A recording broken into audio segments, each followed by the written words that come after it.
Yang dikasihi, pertama-tamanya saya ucapkan terima kasih kepada pengerusi majlis, seterusnya kepada pihak Surau Pusat An-Nur sendiri yang bersedia untuk menjemput saya dan bersama-sama kita membincangkan tentang generasi muda kita. Jadi masya-Allah hari ini memang sangat menyedihkan.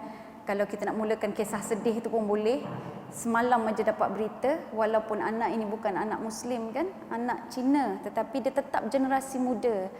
Siap aja peperiksaan exam ADMATS yang pertama, dia rasa dia tak boleh nak jawab, dia tahu dah, rasa dia tahu kan dia tak boleh nak jawab. Jumpa dengan cikgu pun tak boleh nak tenangkan dia, balik ke rumah gantung diri sendiri dengan necktie dia kan. Dia sedangkan anak ni anak brilian, pelakon pula kan dalam drama Mandarin ya di negara kita. Dan kita fikir, kita tahulah bahawa betapa stresnya generasi muda kita ini. Sedikit bulan yang lampau, beberapa bulan yang lepas, kita juga dikejutkan dengan berita anak umur 11 tahun telah mengandung. Umur 11 tahun sudah mengandung. Jadi tuan-tuan puan-puan, rasa-rasa macam tak larat dah berhadapan dengan berita demi berita. Lalas kita duk fikir anak sendiri je lah. Lalas kita duk fikir berkenaan dengan generasi muda kita sendirilah. Tanpa sebenarnya kadang-kadang kita harus berfikir lebih jauh daripada itu.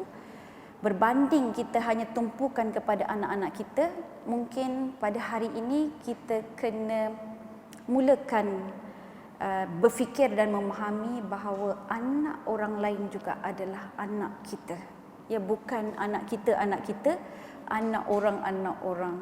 Sebab akhirnya satu masa nanti anak orang itu akan menjadi anak kita dalam status menantu ke, dalam status pasangan kepada cucu kita ke dan sebagainya lah, tuan-tuan puan-puan yang dikasihi. Jadi sebab itu dalam Islam juga, masya-Allah cantiknya Rasulullah sallallahu alaihi wasallam, dia sentiasa berada dekat bersama-sama dengan generasi muda. Jadi pada malam ini sebenarnya saya ingin membincangkan tentang satu kajian yang dibuat oleh Dr. Hisham Iwadi. Saya sentiasa bawa tuan-tuan puan-puan. Kalau ada peluang saya memang huraikan bagaimana Dr. Hisham Iwadi ini dia pakar sejarah. Dia melihat Rasulullah sallallahu alaihi wasallam membangunkan generasi muda. Yang generasi muda tu bukan ada pertalian darah pun, ya. Kalau ada pertalian darah mungkin daripada sudut anak saudara ataupun sepupu sepapat. Tetapi usaha baginda Nabi Muhammad sallallahu alaihi wasallam itu seharusnya kita teruskan. Kerana sekarang banyak kajian tapi kita tak pakai pula kajian tu ya. Dia duduk je dekat dalam universiti, dalam library. Jadi siapa-siapa yang berpeluang untuk ambil kajian tu, kalangan-kalangan tertentu sajalah academician. Kita yang layman ni kita jarang mendapat peluang tersebut. Jadi marilah kita sama-sama membangunkan masyarakat kita berdasarkan kajian, dan kajian itu berdasarkan masya-Allah sunnah Nabi Muhammad sallallahu alaihi wasallam. Saya tertarik tuan-tuan puan-puan satu hadis ya, apabila Nabi Muhammad sallallahu alaihi wasallam menyatakan khairukum li ahlihi. Sebaik-baik kamu adalah yang paling baik terhadap ahli keluarganya. Wa ana, dan aku, khairukum, paling baik di antara kamu, li ahli, kepada ahli keluargaku. Cuba dengar baik-baik kalau saya terjemahkan balik hadis tersebut. Nabi Muhammad SAW bersabda, sebaik-baik di kalangan kamu adalah yang paling baik terhadap ahli keluarganya. Dan aku adalah orang yang paling baik dari kalangan kamu terhadap keluargaku. Kalau orang dia berhati negatif ya, dia akan cakap apa? Dahsyat Nabi ni sombong betul.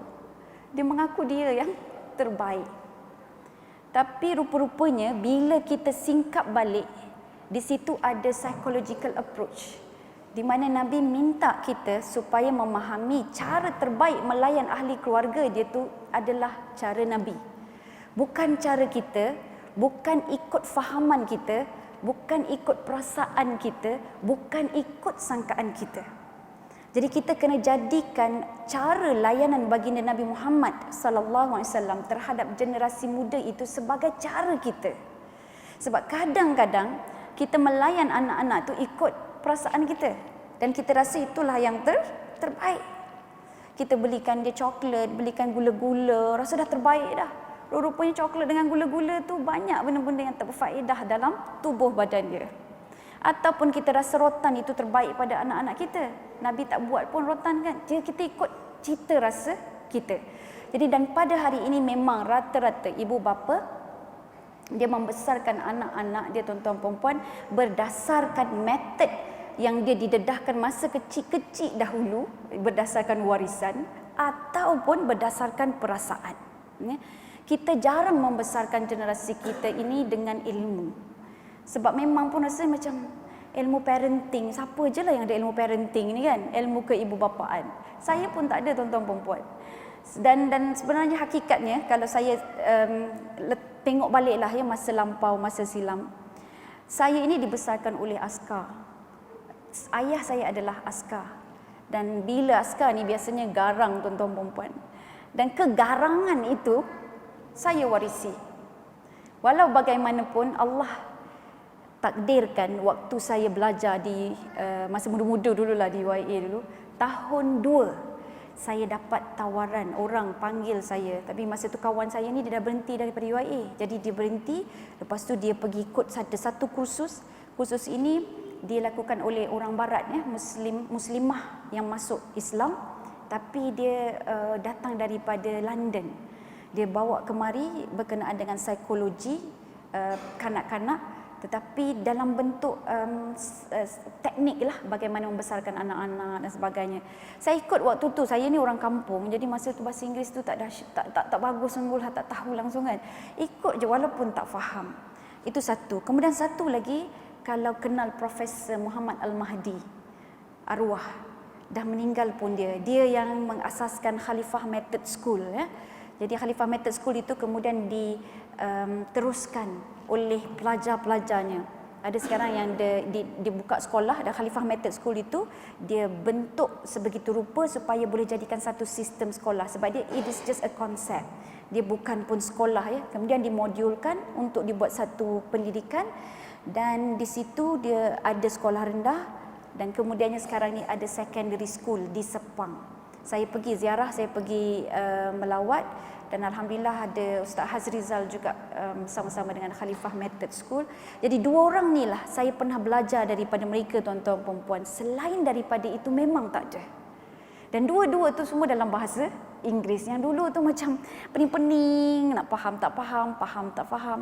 Sehinggalah kemudiannya saya ditakdirkan berkahwin dengan seorang suami yang adik-beradik dia 12 orang. Cerita background sikit kata tadi, pengurusi yang kenal sikit kan. Adik-beradik dia 12 orang. Dan ibu mertua saya buta huruf, tuan-tuan perempuan. Tapi Masya Allah, walaupun buta huruf, hati dia sangat-sangat celik.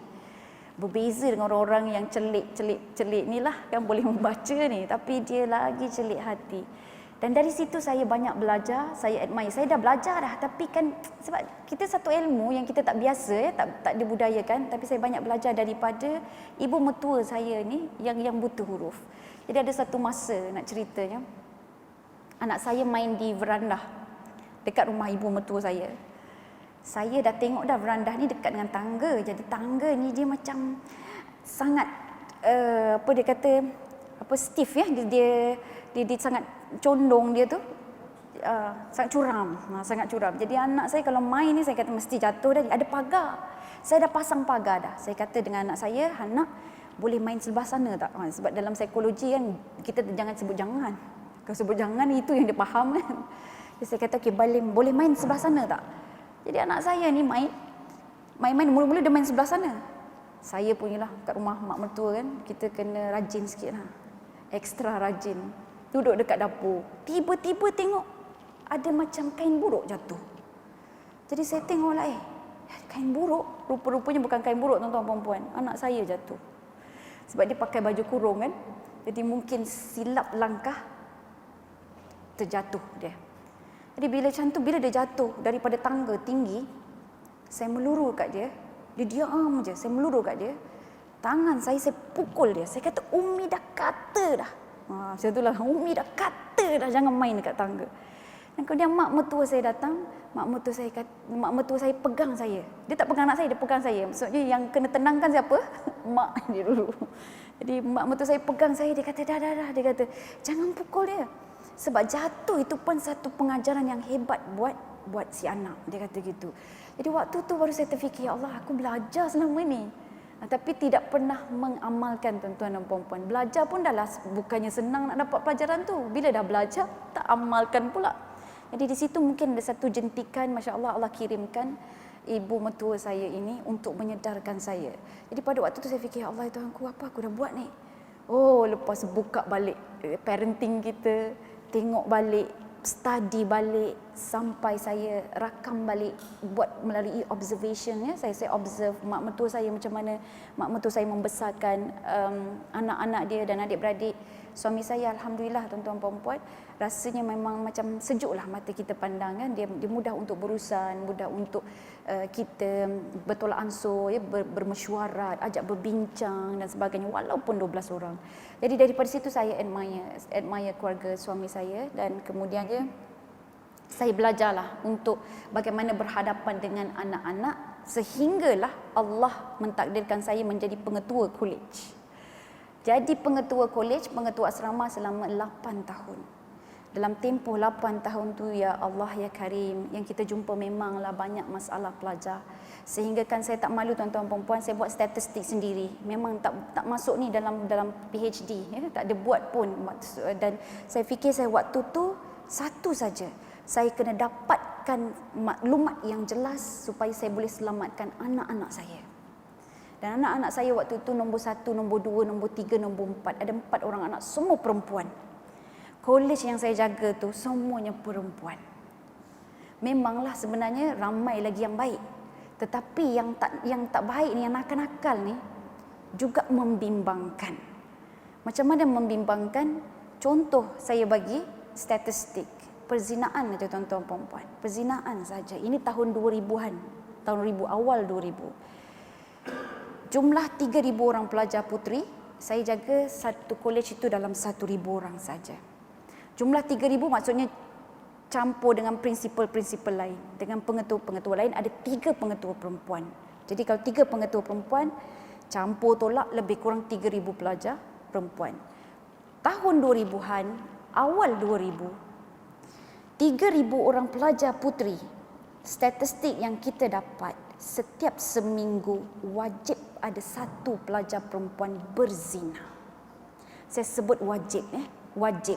Sama ada kes itu kes yang lama ataupun kes yang berulang. Kes yang berulang tu kita fahamlah, kes dia dah kena tangkap dah. Tapi dia kembali lagi, dia buat lagi, ya, dia buat lagi. Jadi tuan-tuan puan-puan, waktu tu kita buat satu peraturan kawalan ketat. Kita tak bagi pelajar-pelajar kita keluar setiap minggu. Jadi sebab pelajar ni rupa-rupanya kita tak bagi keluar pelajar kita setiap hari. Sebab sebelum tu dia boleh keluar setiap hari.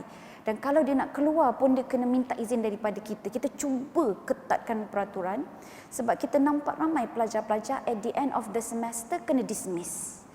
Jadi kena dismiss. Kita yang mengajar ni bagai nak rak. Tapi budak ni sebab absent, banyak macam itulah, sebab absent dan sebagainya. Kita dapat banyak warning letter daripada lecturer. Ya. Jadi anak-anak ni absent, kita ketatkan, dan alhamdulillah semester yang kita mula ketatkan itu, anak-anak ini tak banyak kena dismiss. Dan peratusan statistik yang berzina itu berkurangan. Seronok-seronoklah, tapi sementara seronok.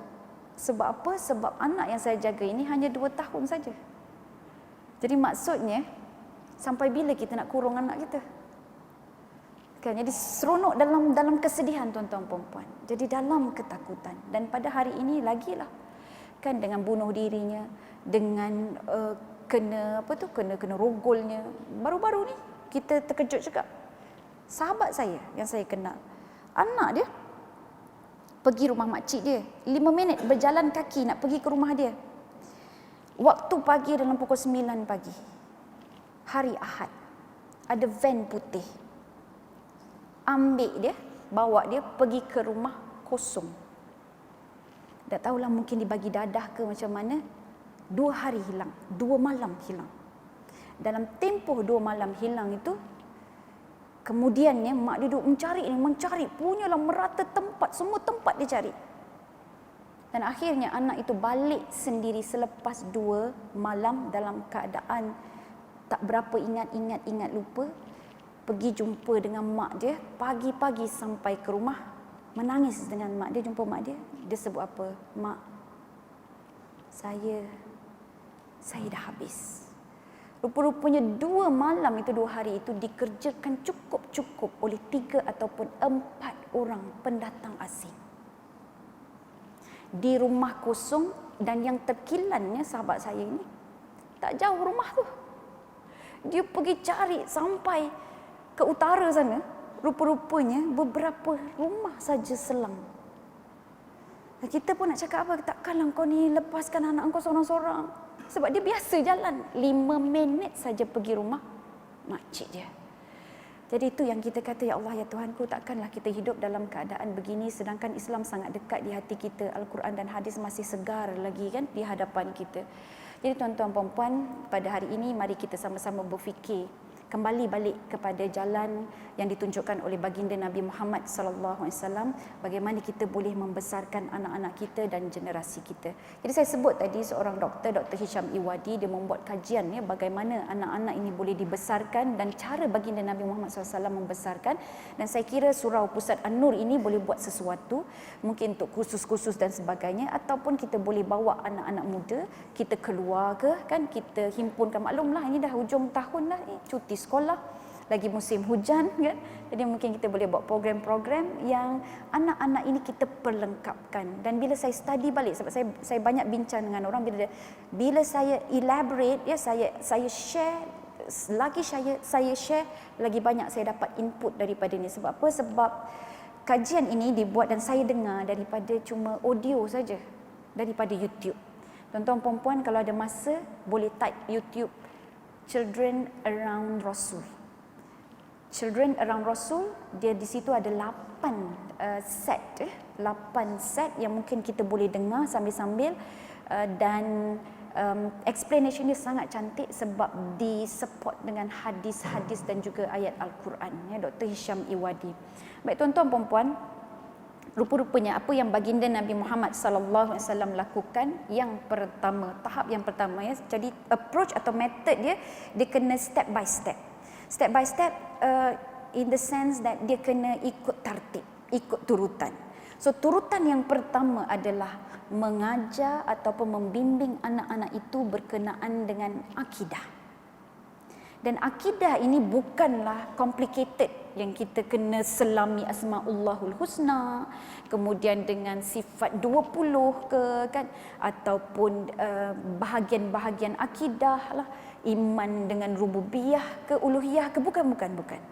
Approach yang digunakan oleh baginda Nabi Muhammad sallallahu alaihi wasallam sangat mudah, tanam dan suntikkan dalam diri generasi kita ini, suntikkan bahawa Allah mencintai mereka, Allah sayang mereka, Allah menghargai mereka. Kita boleh sebut dalam perkataan tuan-tuan puan-puan, kita boleh sebut dalam bentuk comparison, kita boleh sebut dalam bentuk hadis-hadis baginda Nabi Muhammad sallallahu alaihi wasallam. Okey, ada satu masa dalam hadis Nabi Muhammad SAW selepas peperangan. Selepas peperangan ini, tak kisah ni anak ni muda ke besar ke, kita boleh mulakan.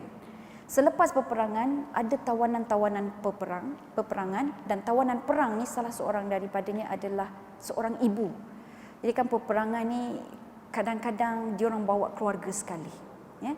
Jadi nampak seorang ibu ni yang mencari-cari anaknya yang hilang. Dan kemudian Rasulullah sallallahu alaihi wasallam panggil sahabat dan dia kata, tengok wanita tu, cuba tengok betapa gelisahnya ya, tengok perempuan ni dicari anak dia tak jumpa, dia peluk semua anak lah pula. Lepas tu menangis-nangis, panggil anak dia. Dan kemudian Nabi kata, tengok ibu tu. Jadi para sahabat tengok, kemudian Nabi tanya pada para sahabat, adakah mungkin ibu ini mempunyai kekuatan untuk buang anak dia ke dalam api? Jadi sahabat jawab, sudah tentu tidak ya Rasulullah. Sudah tentu tidak. Dan Nabi jawab pula, bahkan kalau dia mampu pun dia tidak akan buat sedemikian. Maksudnya kalaupun dia mampu, dia kuat, dia tidak akan buang anak dia. Walau kita paksa, maksudnya lah gitu, ibu ini tidak akan membuang anaknya.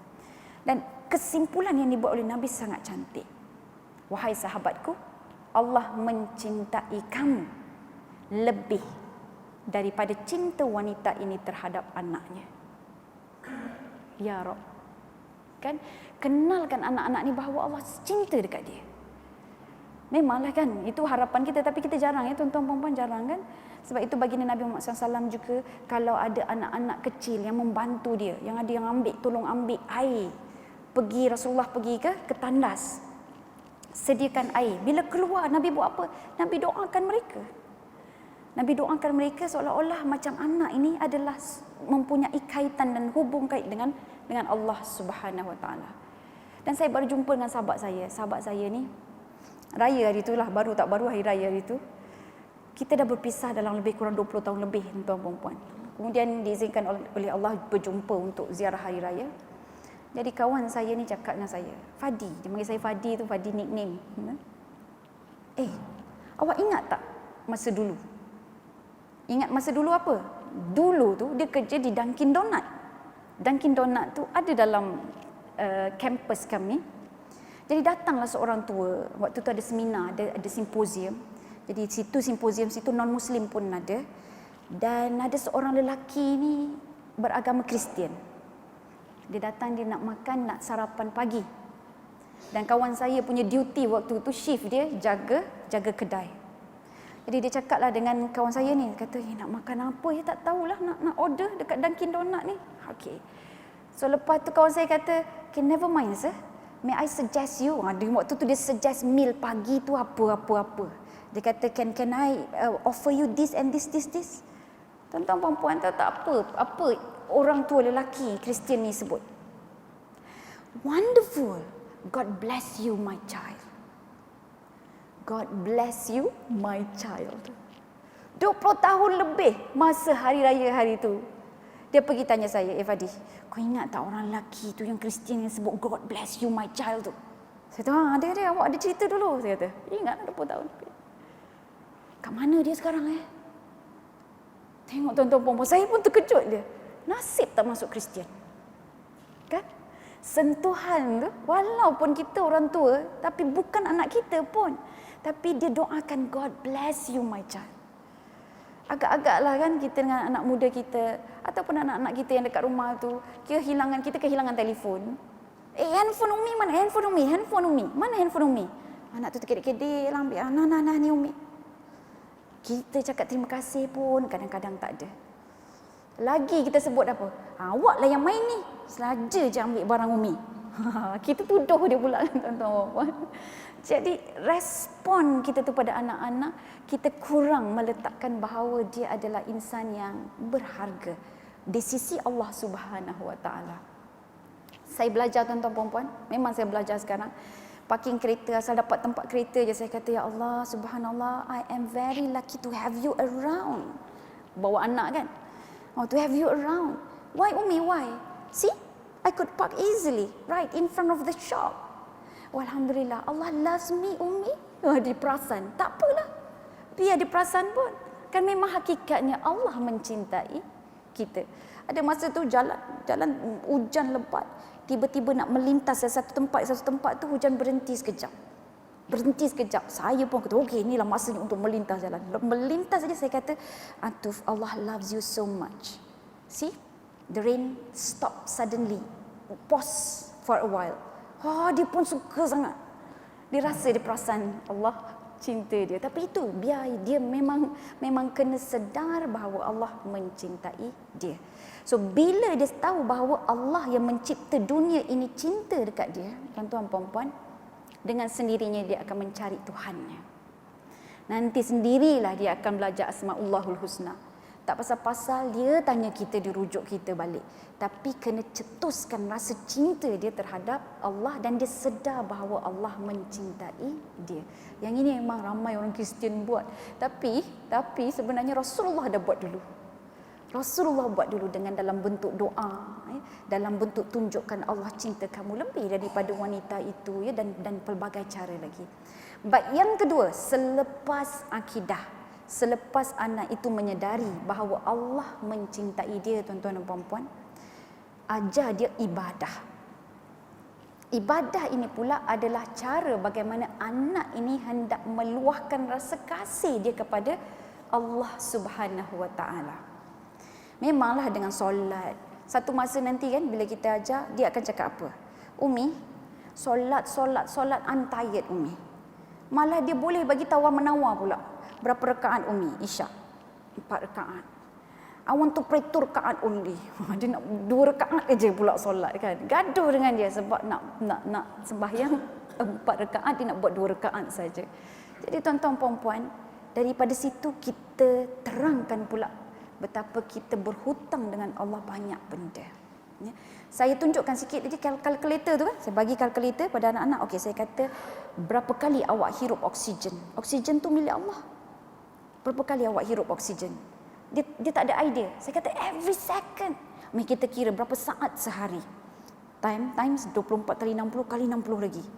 Lepas tu tengok, wow, it's a lot Umi, a lot. Dia kata baru dia nampak banyak oksigen yang dia hirup setiap saat tu. Ya, saya kata sembahyang berapa kali? 5 times. So mana lebih banyak? You berhutang dengan Allah ke ataupun sesuatu yang you nak sembahkan pada Allah? Okey Umi. Lepas tu dia panggil adik dia. Antu solat dengan sedih kan. Tapi sekurang-kurangnya dia tahu bahawa ini adalah masa dan peluang untuk dia balas balik kasih sayang Allah Subhanahu Wa Taala dalam bentuk ibadah. Jadi ibadah ini kita ajar dia tidak langsung juga memahami tentang mesej ibadah itu, iaitu mesej ibadah adalah pengukuhan akhlak. Jadi kalau solat, mesej dia mengajar tentang bagaimana kita mengurus hidup seluruhnya. Sebab solat tu dia ada package. Package dia apa? Mengurus masa. Package apa lagi? Mengurus kebersihan. Package apa lagi? Mengurus maruah.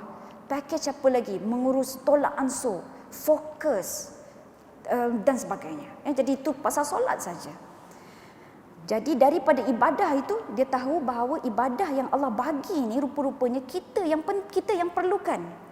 Bukan Allah yang perlukan solat, bukan Allah yang perlukan ibadah puasa, bukan Allah yang perlukan zakat dan haji itu. Yang perlukan adalah kita. Puasa, kenapa kita puasa? Sebab bila puasa kita dapat kuasa atau energi, tenaga untuk self control. Kita boleh kawal diri kita dan kita menjadi insan yang amanah. Kita tidak berlaku khianat dengan apa juga amanah atau tanggungjawab yang diberikan sama ada oleh manusia ataupun oleh Allah Subhanahu Wa Taala sendiri. Jadi ini untuk proses ibadah.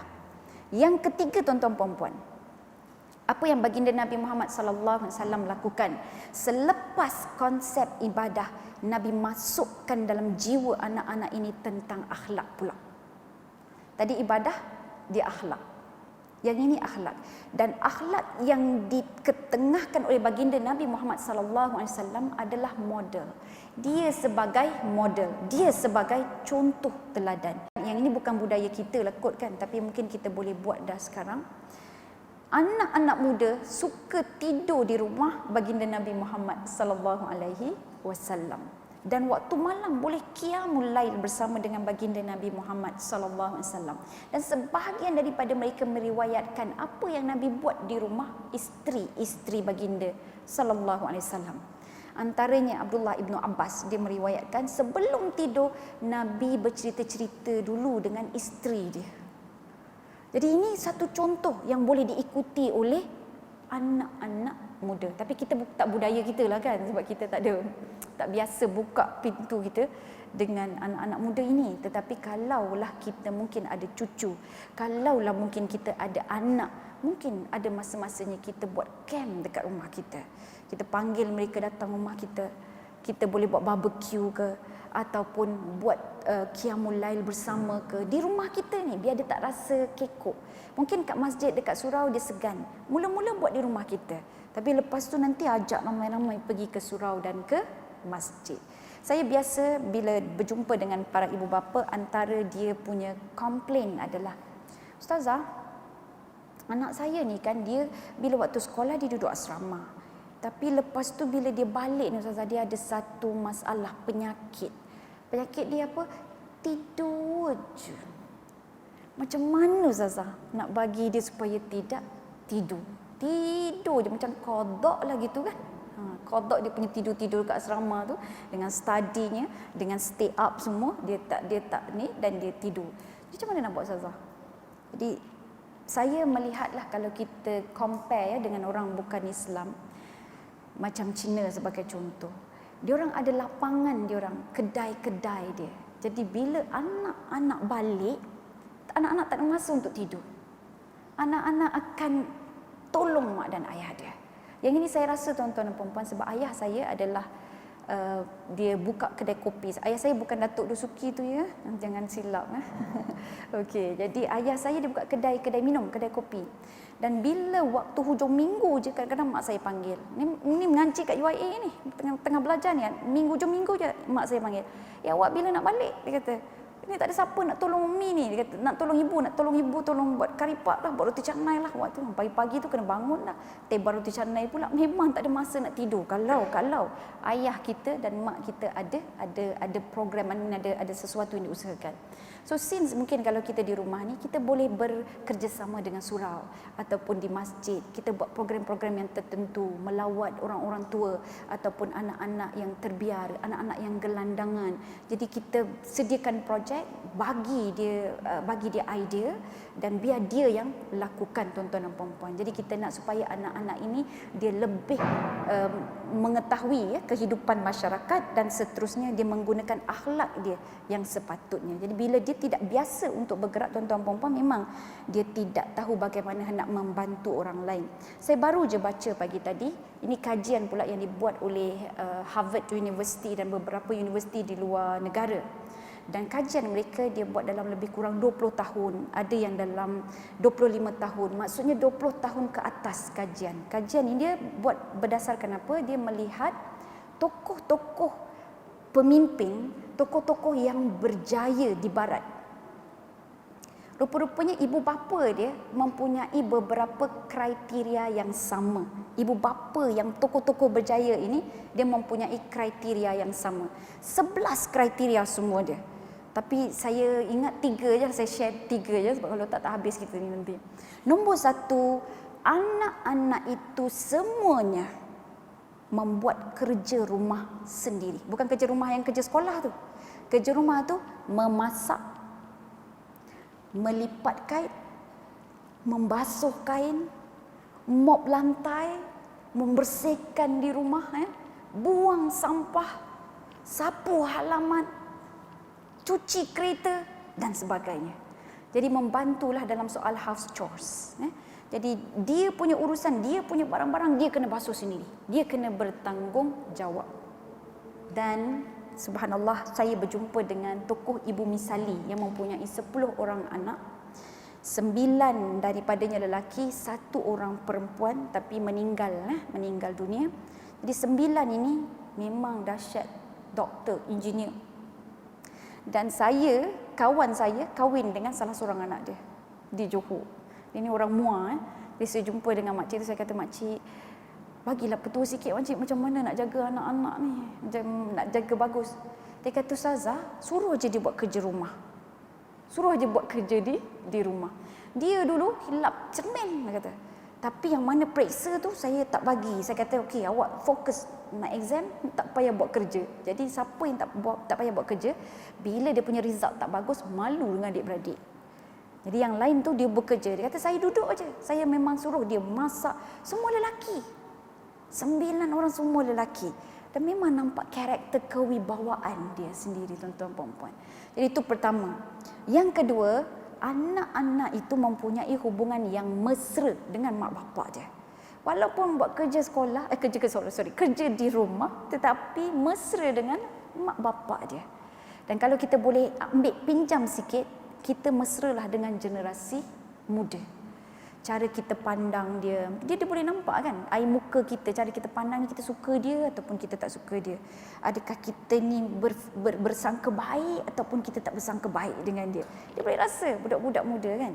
Jadi kita bermesralah dengan anak-anak ni dan trust dia, percaya dia untuk melakukan kerja-kerja yang sepatutnya dia boleh lakukan. Okey, yang ketiga adalah ibu bapa ini, dia merupakan ibu bapa yang suka membantu orang lain.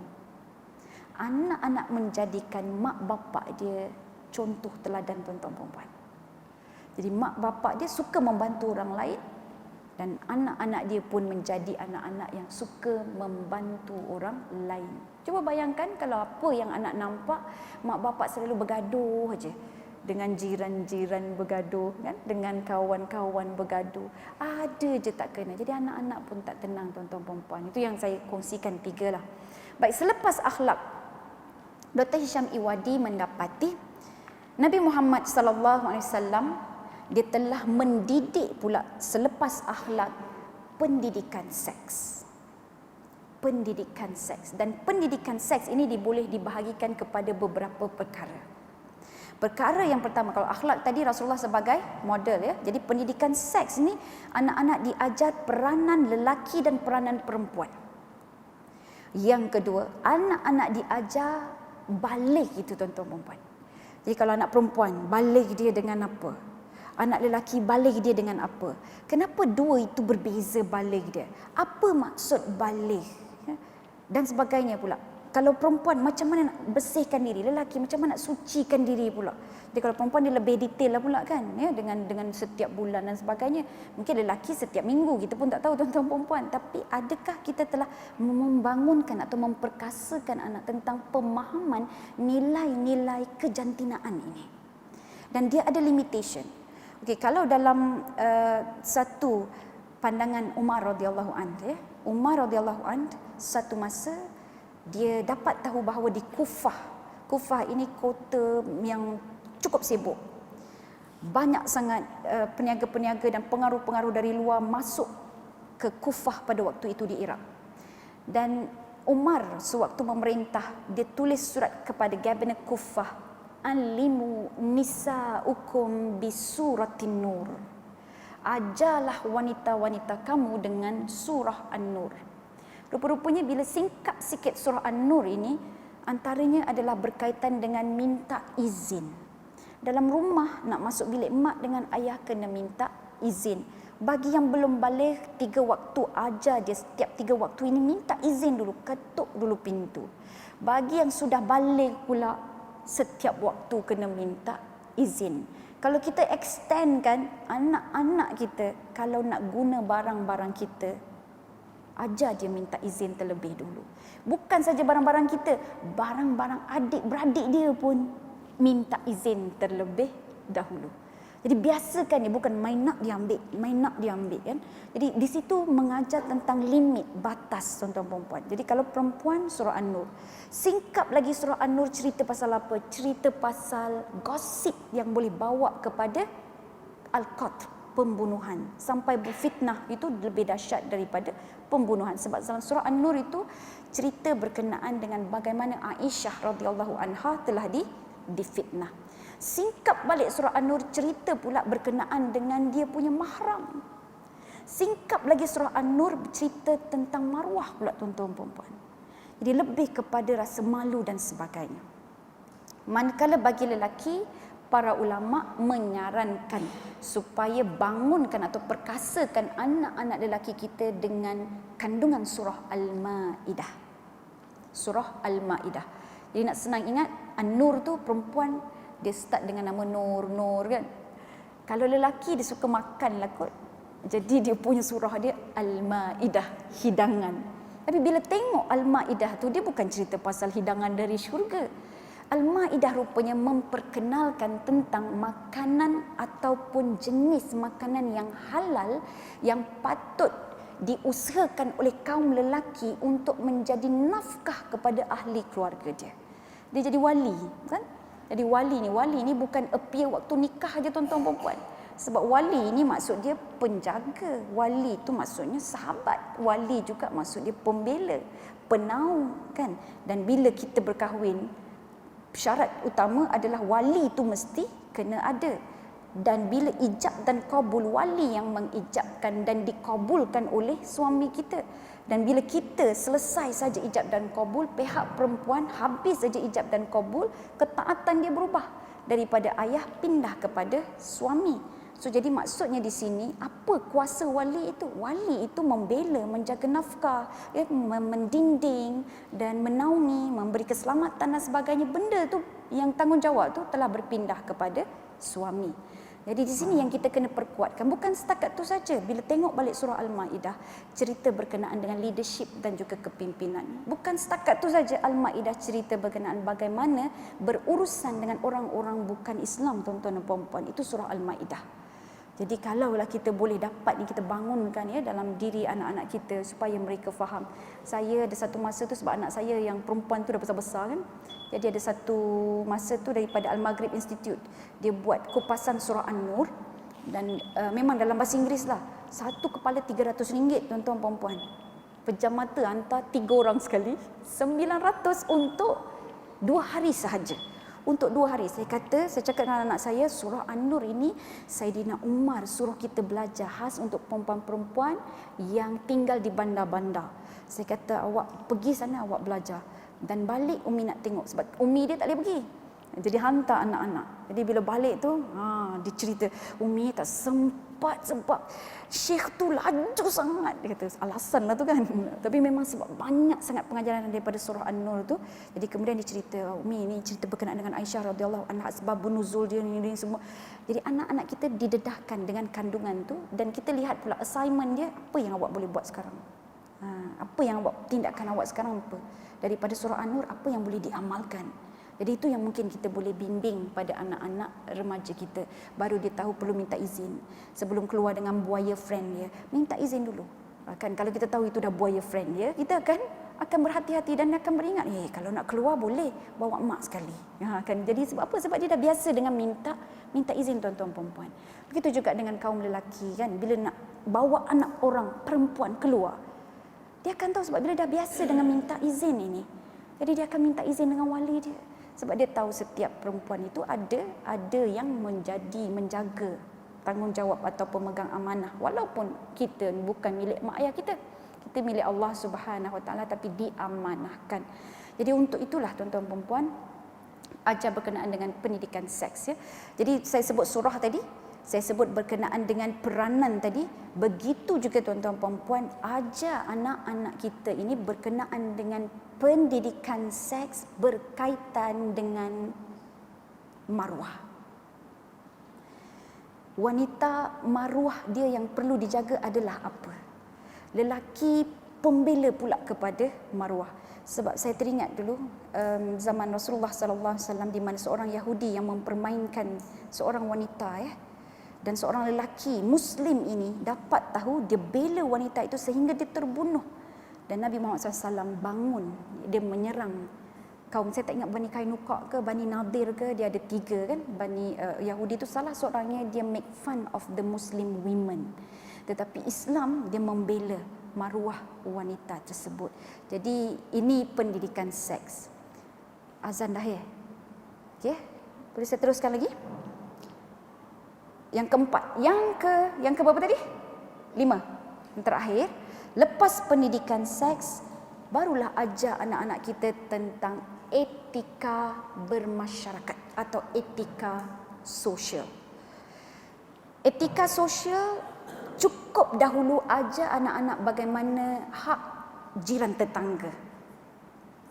Biar dia faham jiran ini apa kedudukan dia. Bagaimana dia nak menghormati dan memuliakan tetamu pula. Jadi jiran. Etika sosial bermula daripada kejiranan. Kalau nak best lagi, dapatkan kitab Syakhsiyatul Muslim According to Quran dan Sunnah oleh Dr. Ali Hashimi. Dr. Ali Hashimi menjelaskan ada 65 akhlak seorang Muslim dalam masyarakat. Jadi yang akhir sekali adalah etika bermasyarakat. Baik tuan-tuan puan-puan, kelima-lima ini tidak boleh dicapai kalau tidak ada nombor 1. Apa dia nombor 1? Sentuhan kasih sayang dan emosi kepada anak-anak. Maksudnya kena bina rapport, bina hubungan yang baik dengan anak-anak remaja. Bukan datang-datang terus tegur, dia akan lari. Datang-datang sebut ini salah, itu salah, dia akan lari tuan-tuan perempuan. Kita kena bina dulu hubungan yang baik. Yang ini Rasulullah SAW champion dalam pembinaannya. Khasnya dengan penampilan dia yang cantik dan menawan. Sehingga kan beberapa orang sahabat muda, dia menyatakan dia memang tak boleh lupa sentuhan harum Rasulullah. Tangan Nabi ni bila dia jumpa anak-anak muda, dia suka sentuh, dia suka pegang, dia suka salam, dia suka peluk tuan-tuan perempuan. Dan anak-anak muda ini kata dia tak boleh lupa sentuhan baginda Nabi Muhammad sallallahu alaihi wasallam. Dan untuk sentuhan emosi itu kita boleh bagikan kepada 5 bahasa. Bahasa yang pertama adalah melalui kata-kata pujian. Tapi setengah orang dia tak faham, dia tak rasa, dia tak masuk, dia tak rasa benda itu adalah satu kasih sayang atau satu pembinaan rapport yang baik. Dia mungkin jatuh pada nombor 2. Apa jatuh nombor 2? Sentuhan. Pegang dia. Ya. Yang ini biasa kalau sentuhan lelaki. Kalau yang perempuan dia suka dengan kata-kata pujian. Yang ketiga, ada yang sentuhan tak jalan, kata-kata yang baik, puji-puji pun tak baik, tak jalan juga. Yang ketiga pula, dia nak apa? Hadiah. Jadi sebab tu kalau kita lihat anak-anak kita sendiri tuan-tuan perempuan, kita rasa kita dah sama dah layan dia kan. Tapi dia kata apa? I feel that Umi treat me unfairly. Oh, dia tetap rasa kita ni tak adil pada dia. Sebab apa? Sebab rupa-rupanya dia nampak kita bagi adik dia hadiah. Dan kita dengan dia, kita rasa dah cukup sayang dah. Kita sebab selalu cakap, kita selalu sentuh dia. Tapi pada dia, bahasa kasih dia adalah hadiah. Jadi dia tunggu hadiah. Bila kita bagi hadiah, barulah dia rasa mak dengan ayah sayang. Itu yang ketiga. Yang keempat, bahasa kasih juga adalah dalam bentuk quality time. Kita spend masa dengan dia tuan-tuan perempuan. Dan kita keluar dengan dia, hanya kita dengan dia. Dan yang kelima, membantu anak-anak ini. Bila saya tengok 5 ini, Dr. Chapman, dia buat kajian bahasa kasih seluruh manusia. Dan dia kategorikan kepada 5. Sangat takjub tuan-tuan puan-puan, sebab inilah yang Rasulullah sallallahu alaihi wasallam buat pun. Jadi bila kajian itu dia mengkaji manusia, dia akan kembali balik pada fitrah. Tengok ya, sentuhan. Rasulullah buat pun pada orang-orang yang datang ke masjid. Selain sentuhan, bagi hadiah. Nabi Muhammad sallallahu alaihi wasallam dalam hadisnya tahadu tahabu, bertukar-tukar hadiah akan membangunkan rasa kasih sayang. Quality time. Nabi sebelum tidur memang dia peruntukkan ada masa dia bercakap, berbual-bual dengan isteri dia, membantu. Siapa yang tak kenal Nabi Muhammad SAW yang sentiasa membantu isterinya di rumah, sama ada dalam riwayat Aisyah atau Ummu Salamah ataupun Hafsah atau Maimunah sendiri. Semua cerita Nabi suka membantu, quality time. Apa lagi? Pujian. Pujian dan kata-kata penghargaan. Nabi panggil Aisyah dengan gelaran Humairah. Begitu juga dengan Abu Bakar. Abu Bakar tu maksudnya Abu Bakar bapa kepada gadis remaja, gadis-gadis lah, anak-anak dara. Sebab Abu Bakar ni anak-anak dia ni, dia mulanya ramai anak perempuan. Jadi sebab itu Nabi gelar dia ya. Dan begitu juga Abu Hurairah, bapa kucing kan. Jadi gelaran itu diberi oleh baginda Nabi Muhammad sallallahu alaihi wasallam. Sebab orang Arab maklum, dia punya lokap ataupun nama-nama gelaran dia tu dia biasa kan nak tunjuk dia tu hebat dan sebagainya. Maka psychologically baginda Nabi menggunakan gelaran-gelaran nama juga. Jadi kelima-lima itu dia tidak mampan ataupun tidak boleh terlaksana kalau rapport tidak ada. Baik, kita cuba lihat pula zaman sekarang apa jadi pada generasi kita. Generasi kita kecil-kecil saja lahir tuan-tuan perempuan. Tak sampai pun umur 3 tahun yang dia main adalah iPad dan juga telefon. Smartphone ada. Ya, smartphone dah ada dah. Belum pun sampai usia balik dah ada akaun Facebook, ada WhatsApp, ada Telegram dan sebagainya. Dengan kawan-kawan dia cuba tengok apa yang dia cerita. Cerita pasal Korea kan. Dia pun entah save nama kita pun dengan nama Korea tuan-tuan. Jadi cuba lihat ya, kita punya remaja sekarang ini dia melompat pergi ke sosial dulu sebelum dia disiap sediakan dari sudut akidahnya, daripada sudut ibadahnya, daripada sudut akhlaknya, daripada sudut pendidikan seksnya. Dia terus pergi ke atas dulu. Jadi sebab itu banyak benda yang songsang berlaku tuan-tuan dan puan-puan. Dan sebab itulah pada saya tak kiralah usia anak tu, jangan tunggu anak itu balik baru kita nak buat kan. Tapi kalau boleh mula awal, mulakan awal. Start dengan set akidahnya, ibadahnya, akhlaknya, pendidikan seksnya sekurang-kurangnya dia faham. Kalau dia melayari internet tu, bila nampak benda-benda yang memalukan, itu dia pendidikan seks tu kan. Apa dia nak buat? Kita marah mungkin kita tak bagi dia pakai benda-benda tu. Habis macam mana pula bila masanya kita nak bimbing anak-anak ini apabila dia bermedia sosial. So, maklumlah nama media tu pun media sosial. Jadi dia ada etika yang perlu dipelajari. So jadi etika bersosial yang diajar oleh Nabi sangat sesuai untuk digunakan dalam media sosial. Contoh yang paling mudah, kita hormat jiran kita. Sampaikan kalau kita masak bubur durian, kita kena bagi kan? Kita kena bagi pada jiran kita. Anak-anak kita sekarang tak kisah makan ABC, letak aiskrim, special dan sebagainya, tangkap gambar, share dalam media sosial. Betul tak? Sebab apa? Dia anti dalam bab etika sosial ataupun menghormati jiran dan sebagainya. Jadi bila macam tu banyak duk tayang, jadi takabur, jadi riak, jadi show off, selfie pun berleluasa sehingga timbul penyakit-penyakit psikologi dan sebagainya, sakit jiwa dan sebagainya kan, tuan-tuan dan puan-puan. Jadi untuk itu saya dengan rendah hati dan rendah diri mencadangkan supaya kita guna pakai keenam perkara yang telah dikaji oleh expert dalam bidang history, tuan-tuan puan-puan, bagaimana kita boleh membangunkan generasi muda. Dan kita kena bermula daripada hari ini. Anak orang adalah anak kita. Baik, sedikit yang saya boleh cedok daripada Dr. Muhammad Ali Hashimi ya. Dr. Muhammad Ali Hashimi ni hidup sewaktu kejatuhan zaman kerajaan Osmaniyah. Dan dia antara insan yang berusaha untuk bangunkan balik masyarakat. Jadi kita tahulah kalau seseorang tu mempunyai pengalaman, masyarakat dan juga kerajaan jatuh, dia boleh nampak, dia menjadi saksi apakah penyebab-penyebab yang jatuh. Jadi ini kata Dr. Muhammad Ali Hashimi, setiap individu Muslim dia perlu tahu apa? Nombor satu, Al-Quran. Yang kedua, dia wajib tahu hadis. Yang ketiga, ambil tahu sirah Rasulullah sallallahu alaihi wasallam. Yang keempat, ambil sirah para sahabat. Yang kelima, ambil tahu juga biodata atau profil-profil tokoh-tokoh Islam dan juga para tabi'in. Seterusnya, fiqh.